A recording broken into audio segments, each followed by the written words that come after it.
ভাগ্যে যেন ভালো কিছু আল্লাহ লেখেন, আপনার নসিবে যেন ভালো কিছু আসে, আপনার রিজিকে যেন আল্লাহ বরকত দান করেন, এর জন্য বেশ কিছু আমল আমরা কোরআন হাদিসের আলোকে বলতে পারি, সাজেশন দিতে পারি।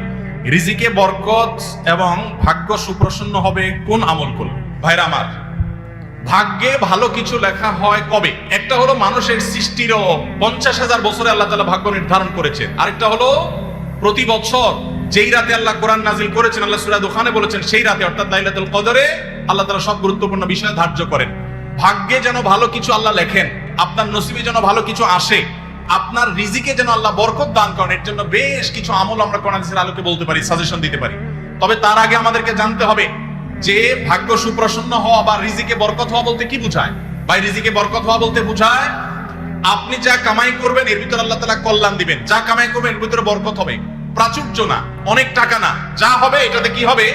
বরকত হবে। আমরা কি বরকত চাই না সম্পদ বেশি চাই? বরকত চাই। বরকত যদি চান, এক নম্বর হলো ঈমান এবং তাকওয়া লাগবে। আল্লাহ বলেছেন ওয়ালাউ আন্না আহলাল কুরআ আমানু ওয়াত্তাকাউ লাফাতাহনা আলাইহিম বারাকাতিম মিনাস সামা।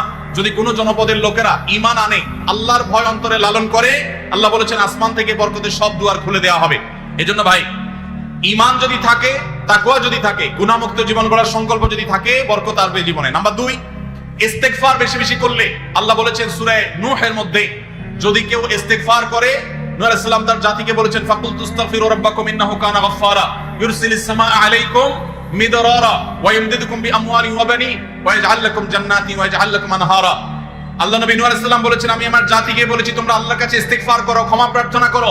বেশি বেশি ইস্তেগফার করলে আল্লাহ তাআলা রিজিকের মধ্যে বারাকা দিবেন, অভাব দূর করবেন, সম্পদে এবং সন্তানে আল্লাহ তাআলা বরকত দান করবেন। তাহলে 2 নম্বর আমল হলো ইস্তেগফার করা, রিজিকে বরকত হবে ইনশাআল্লাহ। নাম্বার 3, শুকর আদায় করা। আল্লাহ বলেছেন লা ইন শাকারতুম লাযীদান্নাকুম।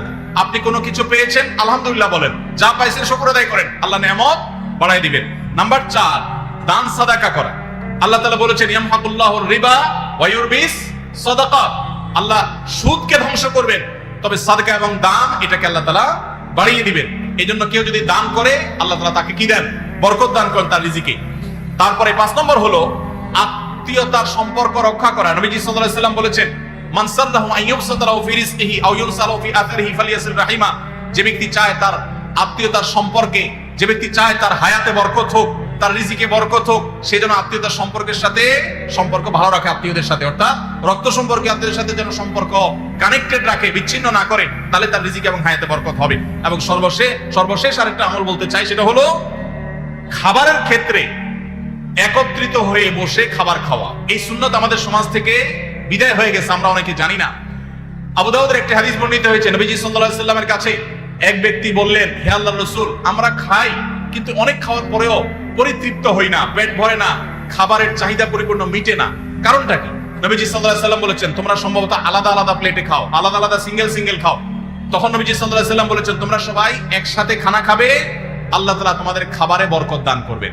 একসাথে খানা খাবে এবং বিসমিল্লাহ বলে খাবে, এই দুইটা কাজ করলে আল্লাহ তাআলা তোমাদের খাবারে বরকত দান করবেন। এইজন্য ভাইরা, বাসা বাড়িতে এক প্লেটে স্বামী স্ত্রী দুজন আছেন, এক প্লেটে খাবেন। বাচ্চাদেরকে নিয়ে বড় প্লেট নিয়ে খানা খাবেন, এটা সুন্নাত। নবীজি সাল্লাল্লাহু আলাইহি ওয়াসাল্লাম উৎসাহ দিয়েছেন, কিন্তু আমাদের সমাজ থেকে এটা এখন হারিয়ে গেছে, নাই বললে চলে। আমরা সবাই যার যার মতো খানা খাই। এইজন্য এই কাজটাও আমাদের আমলে, আমাদের রিজিকে, আমাদের হায়াতে বরকত এনে দিবেন ইনশাআল্লাহ। আকিকা না দিলে কি শিশুর বিপদ কাটে না? আকিকা না দিলে শিশুর বিপদ কাটে না এমন কোনো কথা কোরআন হাদিসে নেই। তবে আকিকা দেওয়া এটা গুরুত্বপূর্ণ একটা আমল। আল্লাহ কাউকে পুত্র সন্তান দান করলে 2টি ছাগল, আর কন্যা সন্তান দান করলে 1টি ছাগল জবাই করা, এটা নবীজি সাল্লাল্লাহু আলাইহি সাল্লামের সুন্নাহ। এটা জন্মের 7ম দিনে, না হলে 14তম দিনে, না হলে 21তম দিনে করবেন। সেটাও যদি কোনো কারণে না হয়, পরে যে কোনো সময় করলেও আদায় হয়ে যাবে। এমনকি কারো শিশুকালে যদি আকিকা দেওয়া না হয়, বড় হওয়ার পর তার আকিকা দিলেও আদায় হয়ে যাবে। এই আকিকা এটা না দিলে যে বিপদ কাটে না, এরকম কোনো কথা নাই। তবে হ্যাঁ, বিভিন্ন হাদিসে নবী সাল্লাল্লাহু আলাইহি ওয়াসাল্লাম বলেছেন কুল্লু গুলামিন মুরতাহানুন বিআকিকাতিহি। বাচ্চা এটা আকিকার উপরে সে অনেকটা ডিপেন্ডেন্ট থাকে। এই হাদিসের ব্যাখ্যা অনেক মুহাদ্দিসরা বলেছেন, আকিকা না দিলে, আকিকা দেওয়ার ফলে সে বিভিন্ন ক্ষয়ক্ষতি থেকে বেঁচে থাকতো। অনেকে বলেছেন শয়তানের কুমন্ত্রণা থেকে বেঁচে থাকে আকিকার মাধ্যমে, এটা থেকে সে আর বাঁচতে পারে না, ওই ক্ষতি তাকে স্পর্শ করার সম্ভাবনা থাকে। তবে কেউ আকিকা দিতে পারলো না, অন্য কোনো আমল করলো তার সন্তানের জন্য, আল্লাহ তাআলা তাকে সেভ করতে পারেন। এমন কোনো কথা নাই যে আকিকা না দিলেই তার সন্তানের বিপদ কাটবে না। তবে আকিকা দেওয়া উচিত। এর মাধ্যমে সন্তান নানাভাবে উপকৃত হয়, নানাভাবে সেফ থাকে, নিরাপদে থাকে। আল্লাহ আমাদের যাদের সামর্থ্য দিচ্ছে তাদেরকে আমল করার তৌফিক দান করুন। আমি একজন প্রাইমারি স্কুলের শিক্ষক। সকাল 9টা থেকে 4টা পর্যন্ত আমার কর্মঘণ্টা, 4টা 15 পর্যন্ত আমার কর্মঘণ্টা। 5 বছর বয়সী বাচ্চা থেকে শুরু করে 12 বছরের শিক্ষার্থী পড়ে। প্রতিটা ক্লাসের সময়কাল 40 মিনিট। সকালে 3-4টা ক্লাস নিলে শরীর আর চলে না। পরবর্তী ক্লাসগুলো শুরুর ক্লাসের মতো মনোযোগ দিতে পারি না। তাতে কি আমার বেতনের টাকার কোনো প্রবলেম হবে? শত শত কোমলমতি শিক্ষার্থী সামলানো অনেক কষ্টকর হয়। ভাইরা আমার, আল্লাহ কোরআনে বলছেন লা ইউকাল্লিফুল্লাহু নাফসান ইল্লা উসআহা। সাধ্যের বাইরে কোনো কিছু করতে আল্লাহ আমাদেরকে বাধ্য করেন নাই। এজন্য আমাদের উচিত হবে যে আমরা যারা চাকরি করব, যতক্ষণ সাধ্য থাকে ততক্ষণ আমরা মনোযোগ দিয়ে কাজ করব। আমার এনার্জি আর কুলাচ্ছে না। আগে প্রথম আইসা যেরকম করতে পারছি সকালের দিকে, দুপুরের পরে শরীরে এনার্জি একটু কমে যাবে, এটা স্বাভাবিক। এর কারণে ইনশাআল্লাহ আপনি আল্লাহর কাছে পাকড়াও শিকার হবেন। যদি আপনি ইচ্ছাকৃত গাফিলতি করেন, মোবাইল টিপাটিপি করে সময় নষ্ট করেন, বাচ্চাদের ক্লাসে দেরিতে যান, তাহলে সেজন্য আল্লাহর কাছে জব দিয়ে করা লাগবে। কিন্তু আপনার এনার্জি কমে গেছে, প্রথম ক্লাসের মতো মনোযোগ আর ধরে রাখতে পারছেন না, এর কারণে আপনি গুনাহগার হবেন না।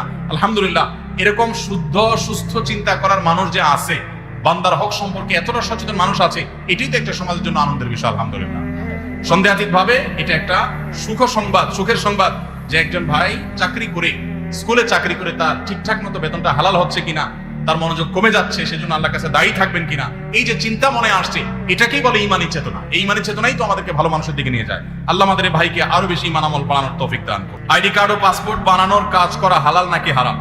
আইডি কার্ড বা পাসপোর্টের কাজ, অর্থাৎ কারোর আইডি কার্ড পাসপোর্ট লাগবে, সেটার জন্য কাগজপত্র রেডি করলেন, অনলাইনে ফর্ম ফিল আপ করে দিলেন, এসব কাজ করে আপনি ফি নিলেন, এটা জায়েজ আছে। কিন্তু আপনি আইডি কার্ড এবং পাসপোর্ট অবৈধ উপায়ে যেটা পাওয়ার কথা না সেটা পাওয়াই দিবেন, যেটা 10 দিনে পাওয়ার কথা সেটা 5 দিনে পাওয়াই দিবেন, এই রকম করে যদি আপনি অফিসারদের সাথে তলে তলে লিঙ্ক করে ঘুষের লাইন করে আর ক্লায়েন্টের কাছ থেকে টাকা নেন, তাহলে সেই উপার্জন আপনার হারাম। কথা কি বুঝাতে পারছি? একটা হলো যে আপনার একটা দোকান আছে, কম্পিউটার দোকান আছে, নেট সার্ভিস আছে, আপনি অনলাইনে ফর্ম ফিল আপ করে দিলেন, কাগজপত্র আগায় জোগায় দিলেন, এটার জন্য ফি আপনি 2000 4000 আপনি নিতে পারবেন। কিন্তু আপনি ক্লায়েন্টের কাছ থেকে অতিরিক্ত টাকা নিয়ে ওই পাসপোর্ট অফিসার, এনআইডি কার্ডের ওই অফিসারে আপনি ঘুষ দিলেন, দিয়া আপনি কাজটা করে আনলেন, এই ঘুষের কারবার করে অবৈধ কাজ করলেন, দেরির কাজ আগের করাইলেন, লাইন ব্রেক করাইলেন, নানামুখী যে শয়তানিগুলো আমাদের দেশে হয়, অবৈধ কাজ হয়, এগুলোর জন্য যদি টাকা লেনদেন করেন, তাহলে আপনার এই ব্যবসা হালাল হবে না।